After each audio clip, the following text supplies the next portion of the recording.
Bismillahirrahmanirrahim. Assalamu alaikum. Welcome back to my YouTube channel. Today we are going to discuss the question number 7, which is: suppose a sale of a certain product are approximated by S of t is equals to 125 plus 83 5t plus 1, where st is sale in thousand of dollars t years after the product was introduced on the market. Find S of 0, S of 2, S of 4 and S of 31. ठीक है, and draw and interpret the graph. So हमारे पास question number 7 है कि हमें जो है sale of a certain product, कोई भी प्रोडक्ट है, ठीक है, उसकी हमने सेल जो है वो हमें अप्रोक्सीमेटेड हमें दी हुई है। ठीक है, हमने क्या करना है कि हमने जस्ट ये फाइंड करना है कि मतलब एस ऑफ ज़ीरो, टी मेरे पास क्या है कि टी मेरे पास ईयर है। एस ऑफ टी क्या है? एस ऑफ टी मेरे पास जो सेल है ना वो $1000 में हो रही है। ठीक है, एस ऑफ टी क्या है? ये मेरे पास वो सेल है जो कि $1000 में हो रही है, और जो मेरे पास टी है ये हमारे पास ईयर्स है। ठीक है, तो सबसे पहले हम एस ऑफ ज़ीरो फाइंड करते हैं कि एस ऑफ ज़ीरो मेरे पास क्या है। ठीक है, तो जहाँ जहाँ टी है, टी की जगह मैंने क्या पुट करना है? टी की जगह मैंने ज़ीरो पुट करना है। तो इक्वेशन मेरे पास है S of zero is equals to 125 plus 83 5 of 0 plus 1। ठीक है, तो 50 मेरे पास क्या हो जाता है कि ये मेरे पास 0 हो जाता है। और ओके, सो क्वेश्चन में थोड़ी सी यहाँ पे मुझसे मिस्टेक हुई है। यहाँ पे जो है ना log 5t प्लस 1 है। ठीक है, सो यहाँ पे मेरे पास आंसर आएगा log ऑफ 50 प्लस 1। ठीक है, तो इसको सॉल्व करते हैं, मेरे पास आएगा 125 प्लस 83 log ऑफ 50 0 0 प्लस 1 1 ही आता है, मतलब log ऑफ 1। तो हमें ये बात पता है कि log ऑफ 1 किसके बराबर है? log ऑफ 1 0 के बराबर है। क्यों? क्योंकि log of 1 is equals to 0। तो 0 मल्टीप्लाई विद समथिंग, वो भी मेरे पास 0 आ जाता है। तो टोटल मेरे पास $125,000 ये मेरे पास सेल हुई है, क्योंकि ये मुझे ऑलरेडी बता चुके हैं क्वेश्चन में कि जो मेरे पास सेल है वो $1000 में। तो मैं इसको ऐसे भी लिख सकती हूँ कि $125,000। ठीक है, तो टी जो कि मेरे पास ईयर रिप्रेजेंट कर रहा है, तो वो 0 में जो है ना मेरे पास इतनी सेल हुई है। नेक्स्ट है एस ऑफ 2। तो जहाँ जहाँ टी है वहाँ पे 2 मेरे पास, यहाँ पे ईयर क्या है? वो 2 है, मतलब आफ्टर 2 ईयर्स मेरे पास कितनी सेल हुई है? तो 125 plus 83 log of 5 into 2 plus 1 which is equals to 125 plus 83 log of 5 2 ज़र 10 10 प्लस 1 11। ठीक है, तो log ऑफ 11 की जो है आप लोग log ऑफ 11 जो है वो आप लोग कैलकुलेटर से देख लें, कैलकुलेटर से आप लोग को आंसर मिल जाएगा। तो ये मेरे पास है 125 प्लस 83 इंटू 1.04। ठीक है, तो इसको जो है हम आगे सॉल्व करते हैं, तो हमें जो आंसर है वो मिलेगा $1000।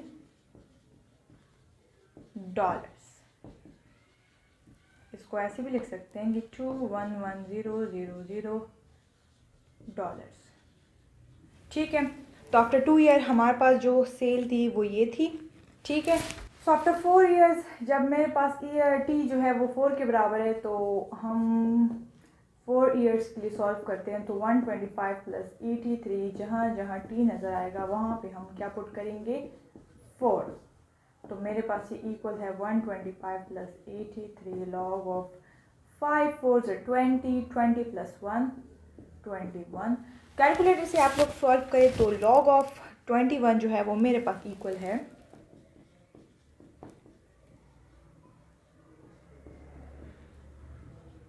ठीक है, और इसको आप लोग सॉल्व करें तो आप लोग को आंसर मिलेगा $235,000। ठीक है, डी पार्ट है कि if T is equals to 31, अगर मेरे पास ईयर्स यहाँ पे 31 के बराबर है तो तब मेरे पास क्या सेल होगी। ठीक है, तो S of 31 is equals to 125 plus 83 log of, बाकी इक्वेशन हमें वैसी की वैसी लिखनी है, बस जहाँ पे t है वहाँ पे हमने क्या पुट करना है, वहाँ पे हमने 31 पुट करना है। सो इसको फर्दर हम सॉल्व करते हैं, तो यहाँ से हमें आंसर मिल जाएगा 156। ठीक है, तो log ऑफ 156 आप लोग कैलकुलेटर से जो है सॉल्व करें, आप लोग को आंसर मिलेगा 2.19। ठीक है, इसको फर्दर सॉल्व करें तो टोटल हमारे पास आंसर क्या आएगा, $307,000।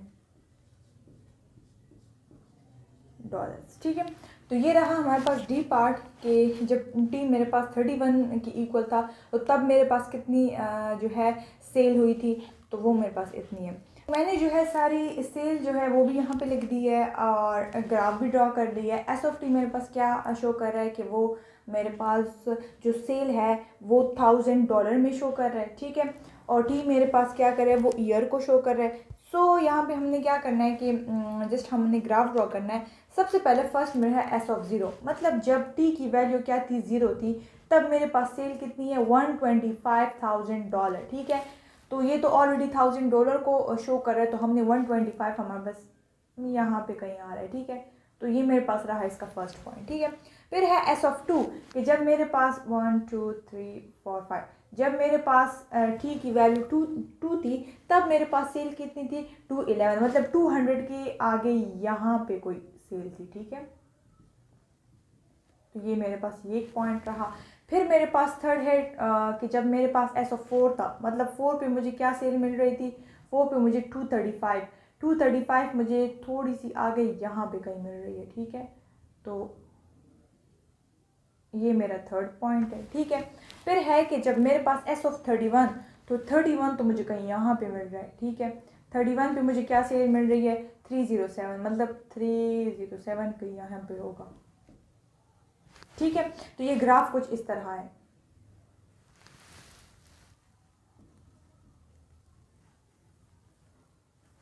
यहाँ पे पॉइंट था। ठीक है, तो आहिस्ता आहिस्ता मेरे पास सेल क्या हो रही है, वो मेरे पास बढ़ रही है। तो ये जो मैंने अभी सॉल्व की थी उसी के बेस पे मैंने क्या किया कि एक ग्राफ ड्रॉ किया। एस ऑफ ज़ीरो पे मेरे पास $125,000 थी, तो मैंने यहाँ पॉइंट लगाया। एस ऑफ टू पे मुझे कहीं यहाँ मिल रही थी, एस ऑफ 4 पे मुझे यहाँ मिल रही थी, और एस ऑफ 31 पे मुझे यहाँ मिल रही थी। तो अगर हम इसको भी देखें तो 125 पे 211 पे 235 307, तो मतलब क्या है कि वो बढ़ रही थी। जितने भी ईयर आगे जा रहे थे तो मेरे पास सेल क्या कर रही थी, वो भी बढ़ रही थी। तो इसका ग्राफ भी जो है हम ये शो कर रहे हैं कि पहले कम थी और आगे फिर क्या हो रही है, ये फिर बढ़ रही है। तो ये रहा इसका ई पार्ट, और इसमें आप लोगों ने सिर्फ इतना ही लिखना है कि ये जो अबाव हमने जो सॉल्व किए हैं, तो उससे हमें ये पता चलता है कि जो सेल प्रोडक्ट है इज़ स्लोली इंक्रीजेस। तो आप लोग ये लिख लें कि सेल प्रोडक्ट स्लोली इंक्रीजेस। ये ज़रूर आप लोगों ने मेंशन करा, ताकि ये भी पता चले कि आप लोगों ने, आप ये तो बोल रहे हैं कि स्लोली इंक्रीज़ हो रहा है, लेकिन किस बेस पे हो रहा है। ठीक है, किस बेस पे आप ये बात कर रहे हैं। सो ये रहता ये था हमारा क्वेश्चन नंबर 7। आप लोगों को कहीं पे भी कोई प्रॉब्लम हो तो काइंडली मुझसे कमेंट सेक्शन में पूछें, और मेरी वीडियोज़ को लाइक करें और मेरे चैनल को करें सब्सक्राइब। Thank you.